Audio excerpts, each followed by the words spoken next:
Class 8। तो आज का जो टॉपिक होगा स्क्वायर एंड स्क्वायर रूट्स का कुछ टर्म सीख लेते हैं। On the basis of it क्या होगा कि आप जो एक्सरसाइज हैं इसके चैप्टर 3 की जो एक्सरसाइज है यूनिट है उसे आप क्या करेंगे बना पाएंगे। ठीक है, तो चलो देखते हैं क्या होता है परफेक्ट स्क्वायर क्या होता है। फर्स्ट टर्म्स है हमारे पास। देखो परफेक्ट स्क्वायर क्या होता है, जो नंबर कोई एक डिजिट लो जो कि खुद से मल्टीप्लाई होकर एक नंबर को फॉर्म करता है ना, उसे कहते हैं परफेक्ट स्क्वायर। सपोज टू मैंने लिया 6, खुद से मल्टीप्लाई कर दिया तो आया मेरे पास 36। ये क्या है, एक परफेक्ट स्क्वायर है ना। A number which is multiply with itself a form a perfect square. यानी कि 4 इंटू 4 16 होगा, 2 इंटू 2 4 होगा। ये सारे क्या है, परफेक्ट स्क्वायर है। ठीक, अब देखो इस परफेक्ट स्क्वायर है या नहीं इसको चेक कर सकते हैं, वो है प्राइम फैक्टराइजेशन से। तो on the basis of it, जैसे कि प्राइम फैक्टराइजेशन के थ्रू हम लोग क्या करते हैं, कोई भी नंबर कोई भी डिजिट है हमारे पास उसे चेक कर सकते हैं कि क्या वो परफेक्ट स्क्वायर है या नहीं है। जैसे मैंने ले लिया ओके 144, चेक करना है कि क्या ये परफेक्ट स्क्वायर है या नहीं। देखो मल्टीप्लाई, देखो इसका फैक्टराइज करते हैं। देखो 2 से 72, 2 से देन 36, 2 से देन 18, फिर 2 से 9, फिर 3 से 3।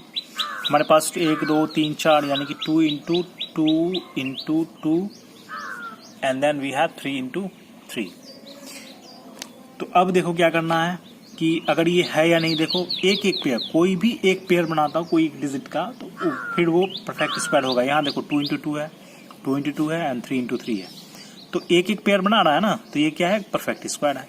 तो इसका अगर स्क्वायरिंग निकाल होगा क्या, तो देखो 2 का 1 लेते हैं ना, और फिर ये भी 2 का 1 लेंगे और यहाँ पे 3 लेंगे। 3 इंटू 3 का 3 लेंगे, 3 इंटू 2 6 2 12 होगा इसका स्क्वायरिंग।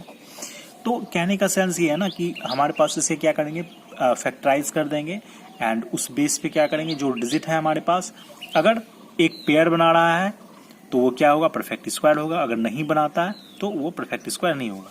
अगर सपोज टू भी यहाँ पे एक 2 आ जाता एक्स्ट्रा या फिर 3 आ जाता तो वो एक परफेक्ट स्क्वायर नहीं होता। ठीक है, अब देखो इसके कुछ प्रॉपर्टी, स्क्वायर के कुछ प्रॉपर्टीज को देखेंगे। जैसे कि देखो एक फर्स्ट रूल्स है हमारे पास, जितने भी देखो 2 3 7 और 8, अगर लास्ट में कोई भी डिजिट है, कोई भी नंबर है हमारे पास, अगर यूनिट प्लेस में अगर ये 8 7 3 2 अगर आपको दिखाई दे तो वो एक परफेक्ट स्क्वायर नहीं होगा। कोई भी डिजिट ले लो, जैसे मैंने ले लिया 8 ले लिया, एक क्या है, परफेक्ट स्क्वायर नहीं हो सकता है। 27 ले लो, नहीं हो सकता है। 23 ले लो, देखो यूनिट डिजिट पे 3 है, यहाँ पे 7 है, तो कोई भी ये सब परफेक्ट स्क्वायर नहीं हो सकता। यानी कि यूनिट डिजिट में हमारे पास अगर ये नंबर है तो पहले ही समझ लेना है कि वो क्या है, परफेक्ट स्क्वायर नहीं है। ठीक है, चाहे कोई भी नंबर लो, मैं एक ले लेता हूँ 52, ये भी क्या है, परफेक्ट स्क्वायर नहीं होगा। ओके, सेकेंड देखते हैं रूल्स क्या कर रहा है। देखो जो भी हमारे पास अगर जैसे कि 10 का स्क्वायर कर दो, ये 100 होगा। देखो 0 क्या है, हमारा इवन नंबर पे है ना, 1 2 0 कितना है, कितने 0 है, इवन नंबर है हमारे पास। अगर 100 का स्क्वायर कर दो यानी कि 1 2 3 4 4 0 है नंबर है ना, यानी 4 0 है तो इवन नंबर में है। तो अगर ऑड में होगा ना कोई डिजिट, कोई 0, जैसे मैंने लिख लिया 1 0 0 0 3 0 है ना, तो ये कभी भी क्या होगा, परफेक्ट स्क्वायर नहीं होगा। जैसे मैंने लिया 1 2 3 4 5, ये ऑड नंबर में है, ये कभी भी स्क्वायर परफेक्ट स्क्वायर नहीं हो सकता है। ठीक है ना। देखो इवन नंबर का स्क्वायर कभी भी करते हैं ना, इवन नंबर का स्क्वायर वो क्या होगा, इवन नंबर ही होगा।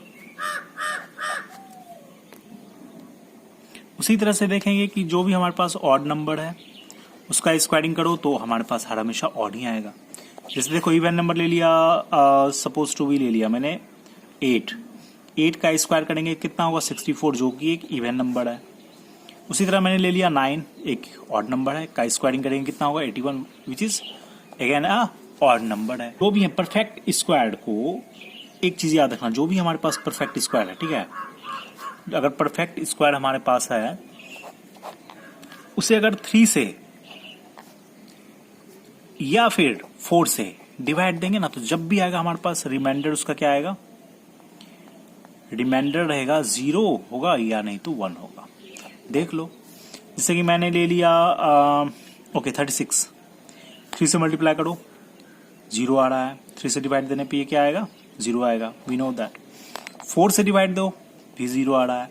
अगर मैंने ले लिया एक परफेक्ट स्क्वायर कोई ले लो 25, 3 से मल्टीप्लाई करो, 8 टाइम्स में 24 और बचेगा क्या, 1 बचेगा हमारे पास। अगेन इस केस में देखो 4 से अगर डिवाइड देते हैं 4 से 6, 4 जा 24 और एक ही बचेगा। तो जो भी परफेक्ट स्क्वायर अगर 3 से डिवाइड देंगे या फिर 4 से डिवाइड देंगे तो वो हमारे पास या तो 0 हो सकता है या फिर रिमाइंडर में 1 ही होगा एट एनी हाउ, ठीक है। ओके, नेक्स्ट रूल देखते हैं प्रोपर फ्रैक्शन। नेक्स्ट पॉइंट में देखते हैं कि square of proper fraction is always smaller than the fraction. जैसे मैंने एक फ्रैक्शन ले लिया, प्रोपर फ्रैक्शन क्या होता है बताओ, न्यूमरेटर क्या होता है, लेस होता है देन द डिनोमिनेटर, इसको बोलते हैं प्रोपर फ्रैक्शन, है ना। जो भी है, अगर इसका स्क्वायरिंग कर रहे हैं ना, यानी कि 1/4 आ रहा है, अगर इसका स्क्वायरिंग करने पे कह रहा है ना कि ये हमेशा नंबर क्या होगा, छोटा होगा। ऑब्वियसली 1 का स्क्वायर ये क्या है, 1/4 जो ये क्या होगा, छोटा होगा।